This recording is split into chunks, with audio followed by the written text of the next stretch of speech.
I've been a lifelong advocate for the animals.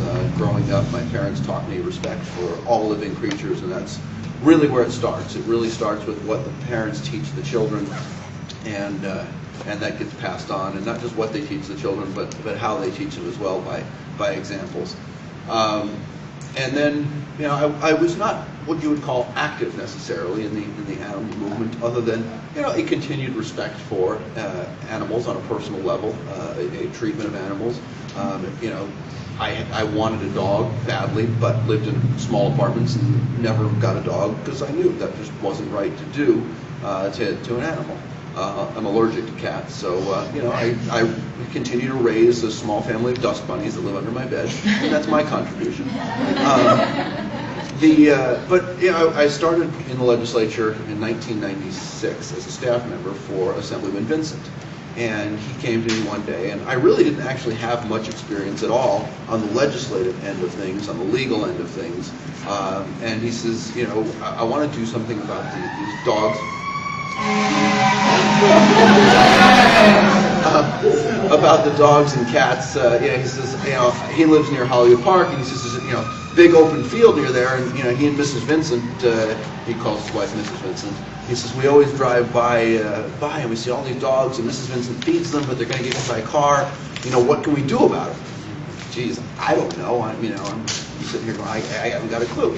So I picked up the phone and I called Madeline Bernstein, the president of the SPCA-LA, and spent a great deal of time talking with her, just picking her brain, and then gradually made my way through things and started off probably relatively naively, and you know, worked until by the end of the year we had signed into law, in part by a quirk of fate, the state's nation's, I believe, most comprehensive spay and neuter law.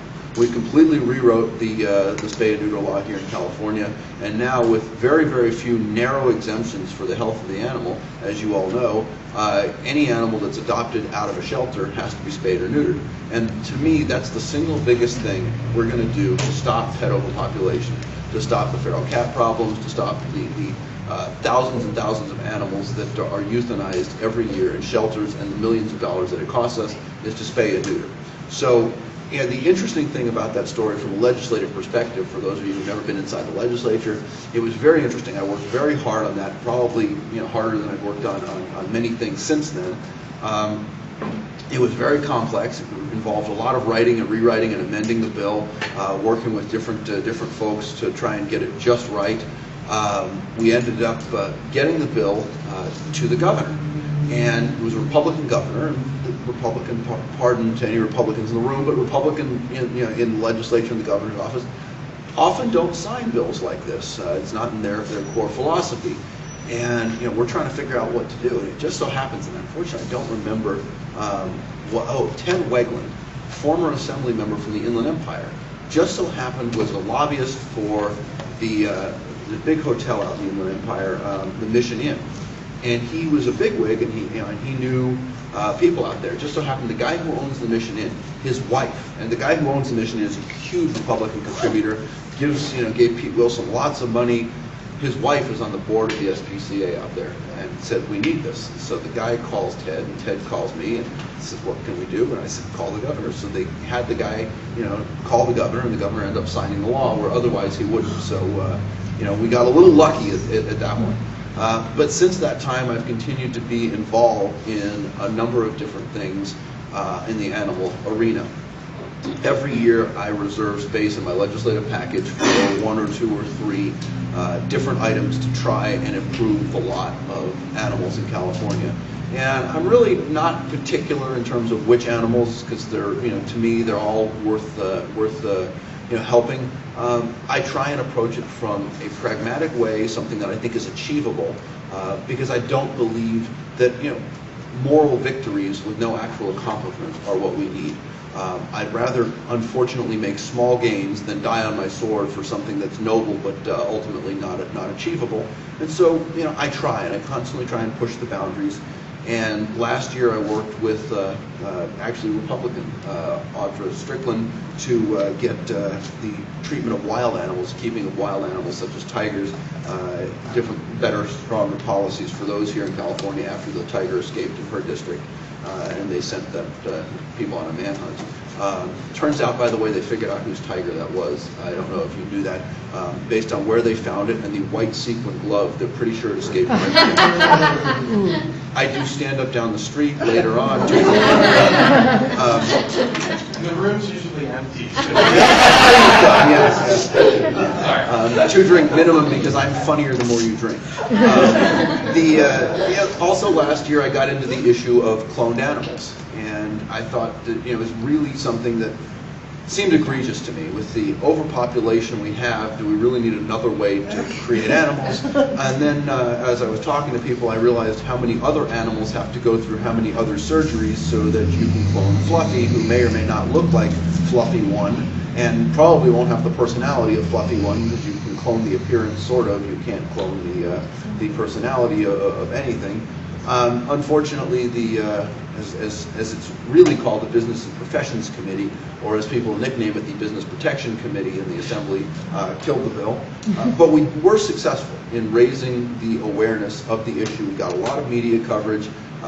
That company had some severe setbacks, and the federal government is now looking into the issue of animal cloning. So while we didn't achieve an outcome there, we were very successful in raising awareness.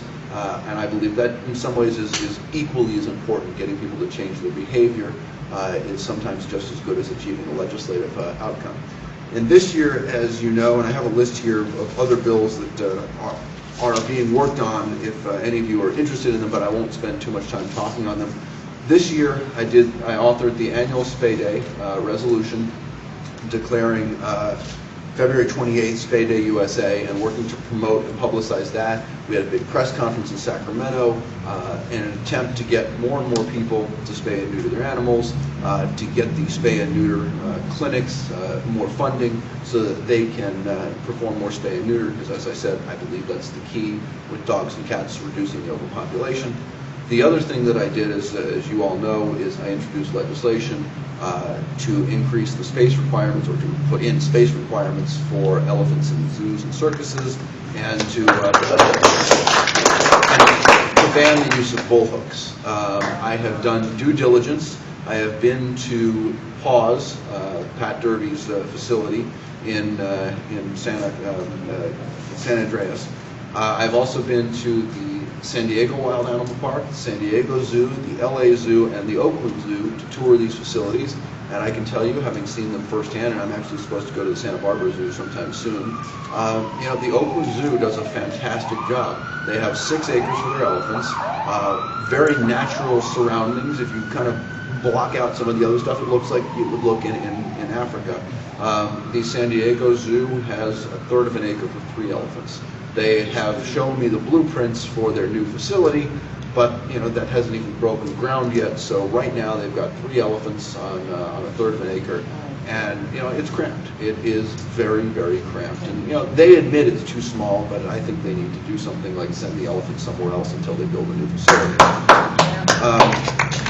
You all know that Gita just died recently in the LA Zoo, and they've got 2 elephants now. And I think the thing that galls me most about this is their absolute denial that there's any problem. I got my bill passed the Assembly Public Safety Committee, and the members of the committee had expressed some concerns over the workability of the bill and raised some points and asked me to work with the opposition. So I called the opposition in my office and said, I wanted to discuss some amendments. I thought we had a productive meeting at the San Diego Zoo and Wild Animal Park. I liked what they had to say. I thought they had some good ideas, and I wanted to discuss the possibility. And I was told, well, we can talk about it, but no matter what you do to the bill, we're still going to oppose it because we're opposed to the premise. So what's the premise? They said, well, your bill, the premise is if we negotiate and we agree to amendments, then we agree there's something wrong currently, and we don't believe there's anything wrong.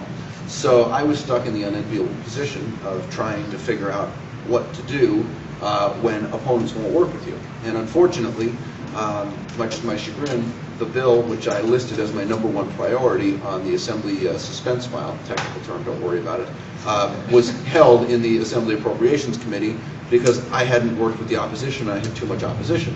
Well, that's just going to give the opposition incentive to not work with you. if you're going to let them get away with that. Unfortunately, the chair was relatively annoyed. The mayor, who is a friend of mine of the city of Los Angeles, was opposed because of the LA Zoo. Tom Levine is very opposed to that, by the way. If you want to do something about the animals in the LA Zoo, call, write, email, etc. Tom Levine, because you need to get him to understand it. He is a key person there, and he needs to know what's going on, and needs to know that the truth about the LA Zoo should come from other people and not just the director of the zoo who has a financial interest in it. So that bill was held in the committee shortly thereafter. Gita died, and I had told my staff when that bill died, I said, don't worry about it, don't lose any sleep over it. It's not dead for the year. That bill may be dead. I'm not giving up on the issue. We're going to keep going. I had intended to introduce the legislation again in the Senate this year. I spoke with Senator Migden, who's very supportive of these issues, as you know. Carol Migden from San Francisco, very supportive, helped get a lot of the elephant laws for circuses that are on the books now put in place. She said, fine, asked me if I would do the courtesy of speaking with the Speaker and the Chair of the Appropriations Committee, so I called and I told them what I was doing. The Speaker and I had a conversation about it, and he said, look, it's really causing him a lot of political problems. Is there anything else I could do? And I said, look, you're a very good friend, you're a close ally, but this means a lot to me. This really means a lot to me, and it means a lot to a lot of people, and what's going on is wrong. And he said, well, how about this? He said, how about we create a special select committee on animal welfare and animal rights, and that committee can hold investigative hearings into the death of Gita and any other subject you want. So I am creating in the next week the select committee, not just on elephants, but on animal welfare, and we will be holding hearings on the death of Gita, and we will take testimony from the zoos and everybody else. I want to hear what I want Mr. Lewis to testify in front of my committee as to the cause of Gita's death, what he believes the cause of Gita's death is, the treatment of Gita, and I want to have all of the representatives from the veterinary community have a chance to rebut his testimony as well. I want to look at the record that the zoo has kept on the elephant so that we can really get to the bottom of it and not trust what the zoo says about the elephant.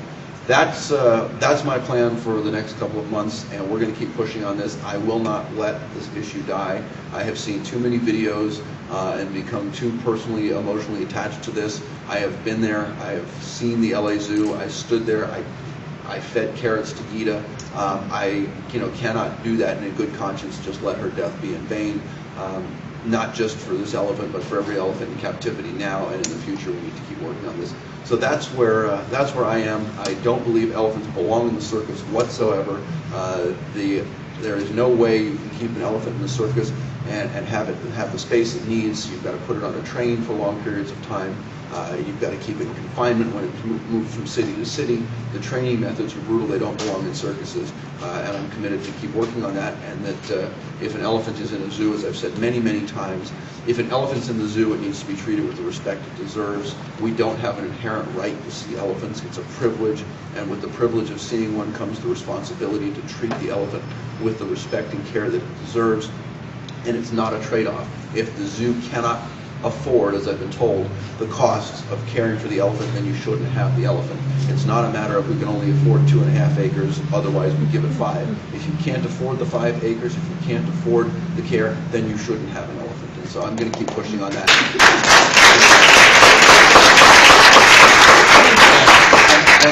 And I want all of your support on this. We have a growing list of people in the animal welfare and animal rights community. Please leave us your email addresses so we can keep you informed as to what's going on. Ask you to write letters to your legislators, to members of the key committees. Ask you to tell a friend or tell 2 friends in the community. Get the word out, because it's only through spreading the word from person to person, getting people to write to their legislators, that they're going to understand that there are people out there who care about this, and that this means a lot to a lot of people, and not just with Gita, but whatever it is that we're tackling this year and next year and the year after that. We need to build a cohesive community, because the opposing forces have a lot of power and a lot of clout. They show up in committees all the time. They're familiar faces. They are, very professional, and they're organized, and they've got one mission: that's to stop whatever it is we want to do. And we need to fight that with the same power and the same organizational structure as they do. Be organized, be diligent, be repetitive, continue to show up to places, continue to fight, and continue to try and make an impact. So thank you very much for allowing me to be here tonight.